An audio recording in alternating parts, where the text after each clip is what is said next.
नतीजा आज ये हम तो देख रहे हैं कि पॉलिटिकल पश्चिम पार्टीज बंगाल कह रही हैं। जल ये तो पॉलिटिकल रचना हम्म, पॉलिटिकल पार्टीज ये कह रही हैं। हाँ मैं तो उसी उसके ठीक। हिसाब से इंटरप्रेट कर रही मतलब हूँ कि किसी को तो फायदा हो रहा है, यानी कि ये सोची समझी साजिश भी हो सकती है। साजिश का हिस्सा कौन है ये जांच में मालूम होगा, लेकिन इन सबके बीच में ही बड़ी हैरानी मुझे होती है रोहन मित्रा जी। एक तरफ तो टीएमसी है, एक तरफ बीजेपी है, लेकिन कांग्रेस कहाँ है? कांग्रेस के बड़े चेहरे कहाँ हैं? राहुल गांधी, प्रियंका गांधी क्यों खामोश हैं? क्यों कुछ बोल नहीं रहे और क्यों नहीं जा रहे हैं पश्चिम बंगाल? रचना जी, पहले तो सबसे पहले मेरा नया साल, बंगाली नया साल का सबको शुभकामनाएं। एक और चीज़ मैं ये डिबेट में स्टार्टिंग में ही बोलना चाहता हूँ जो रशीद अल्वी साहब जो आपने मेरे पहले बोले हैं। हाँ मैं दो चीज़ आपको क्लियर करना चाहता हूँ, आपके दर्शकों को क्लियर करना चाहता हूँ और बंगाल और देश के जो जनता है उनको एक बात क्लियर करना चाहता हूँ कि 19 मार्च को 2025 में बंगाल की जो लीडरशिप थे वो राहुल जी, खड़गे जी और वेणुगोपाल जी से मिले थे। उस मीटिंग से पहले भी आप ममता जी का कोई स्टेटमेंट आप देखेंगे, ममता जी ने क्लियरली बोला था कि वो इस इलेक्शन 2026 के इलेक्शन में तृणमूल अकेला लड़ेंगे। कांग्रेस पार्टी कभी भी तृणमूल के साथ कोई अलायंस में बंगाल में है ही नहीं। और हमारे जो नेता आप जिसके नाम बोल रहे हैं, राहुल जी हो या खड़गे जी हो या वेणुगोपाल जी हो, और जो हम लोग के इंचार्ज है मीर साहब, वो उस मीटिंग से बाहर निकल के बहुत सही तरह से क्लियर कर दिया था कि कांग्रेस और तृणमूल बंगाल में कहीं पे एक साथ नहीं है। तो ये बात आपके दर्शकों के सामने मैं रखना चाहता हूँ। फर्स्ट ऑफ ऑल, ये जो सीनियर लीडर जो आज बोलने के लिए आपने टीवी में लाए थे, उनकी परमिशन नहीं है कि वो कुछ किसी चीज में बंगाल के बारे में, क्योंकि हम लोग के बंगाल के जो पॉलिटिक्स है वो इधर के बंगाल की लीडरशिप तैयार करेंगे और वही उसमें ही हमारे दिल्ली के लीडरशिप का फुल हेलो बैकिंग है। आ रहे हैं जो रेखा जी ने कुछ बोला, मैं उनसे बहुत चीज में एकदम सहमत हूं।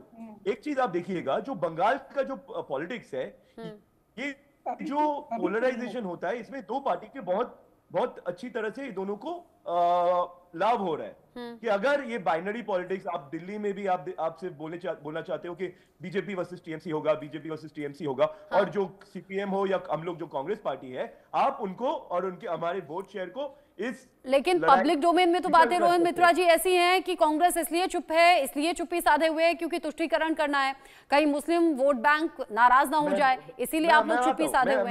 मैं आ रहा हूँ। देखिए, मुर्शिदाबाद में ही रहते हैं। मुर्शिदाबाद में 2004, 2009, आप 2014 आप देखिएगा, उधर पे एमपीज कौन थे? उधर पे एमपीज थे पूर्व हमारे जो प्रेसिडेंट साहब प्रणब मुखर्जी साहब थे, अधीर रंजन चौधरी थे। तो मुर्शिदाबाद ऐसा एक जगह था जहां पे कांग्रेस के हिंदू नेताओं एमपी बनते थे। उधर पे कभी हम लोग कांग्रेस जब उधर पे पावर में थे, हमारे जब एमपी के रिप्रेजेंटेशन थे, उधर पे कभी ऐसे दंगे के बाद नहीं होता था। जब से तृणमूल आए हैं, तृणमूल देखिए क्या किया 2024 में। एक बोहिरा गतो, जो डायलॉग तृणमूल सबसे पहले देता था कि बोहिरा गतो, वही यूसुफ पठान, वही शत्रुघ्न सिन्हा, वही कीर्ति आजाद को बंगाल में लेके आए, उनको एमपी का टिकट दिया और पोलराइजेशन पॉलिटिक्स को मदद देके आज बंगाल का ये जो पॉलिटिक्स हो रहा है, इसमें आज अब फिराद हकीम का स्टेटमेंट देखिए, कितने शर्म आना चाहिए एक इंसान को। वो बोल रहे हैं कि माइग्रेशन जो हो रहा है बंगाल के अंदर हो रहा है। हाँ। क्यों ऐसा माइग्रेशन होना चाहिए? नहीं होना चाहिए ना। बात तो ये है ना, आप तो यहाँ बैठकर बोल रहे हैं, आप तो यहाँ बैठकर बोल रहे हैं कि इसके पीछे टीएमसी जिम्मेदार है, या फिर टीएमसी को इस बात का संज्ञान लेना चाहिए, या फिर इस पूरी घटना के पीछे टीएमसी जिम्मेदार। लेकिन बात ये है कि कांग्रेस के बड़े लीडर भी तो बोले खुलकर। हम लोग का बंगाल के प्रेसिडेंट, हम लोग के पास प्रेसिडेंट अधीर जी, शुभंकर सरकार, दीपा दास मुंशी, ये लोग आज बोल रहे हैं। तो आप लोग को अगर लगता है कि ये लोग, अधीर जी अभी भी सीडब्ल्यूसी है, दीपा दास मुंशी अभी भी सीडब्ल्यूसी है, आप रशीद अल्वी को लेके आएंगे तो वो मैटर नहीं करता है बंगाल में। एक और पॉइंट मैं बोलना चाहता हूँ खूब संक्षेप में। राहुल गांधी, प्रियंका गांधी मैटर रखते हैं या नहीं, ये बताइए।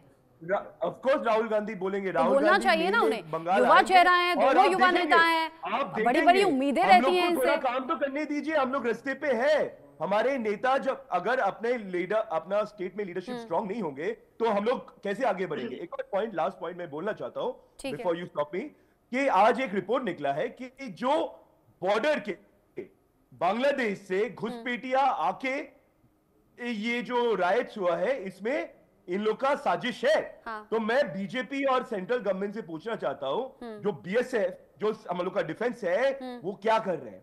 हम लोग कुछ दिन पहले देखे मोदी जी ने मोहम्मद यूनुस के साथ थाईलैंड में मीटिंग हुआ था। तो ये कब बंद होगा कि ये घुसपैठिया अगर हमारे, हालांकि टीएमसी ने इसको लेकर भी अलग अलग बयान दिए हैं। टीएमसी कभी कहती है कि बांग्लादेश से घुसपैठिए आए, यहाँ बवाल करके वापस चले गए।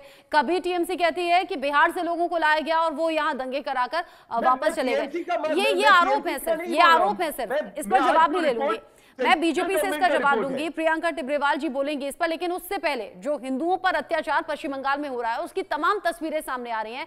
साध्वी रितंभरा ने इसको लेकर क्या कहा है, एक बार सुन लेते हैं। पश्चिम बंगाल की घटनाएं, वक्फ बोर्ड को लेकर जिस तरह का वहां विरोध हो रहा है, हिंदुओं के ऊपर हमले हो रहे हैं जगह जगह, ये बहुत दुर्भाग्यपूर्ण है। और मैं हिंदू समाज से भी कहूंगी कि वो संगठित हो और जहां जहां हिंदू पीड़ित है उसके पक्ष में खड़ा हो, उसकी रक्षा में खड़ा हो। और सरकारों से भी कहूंगी कि कठोर कदम उठा के हिंदुओं की रक्षा की वो गारंटी दें। लेकिन मैं हिंदू समाज से भी आपके माध्यम से कहना चाहती हूँ कि जातियों से, पार्टियों से, प्रांत और भाषाओं की दूरियां और दीवारों को ध्वस्त करके एक हो जाइए। ये तो पाकिस्तान से आए हुए हिंदू हैं जिनके बीच में आज मैं जो बैठी हूँ, लेकिन भारत में ही रहने वाले हिंदुओं को भी अपनी जगह से पलायन करके भागना पड़ रहा है। इससे बड़ा दुर्भाग्यपूर्ण कुछ और दूसरा हो नहीं सकता।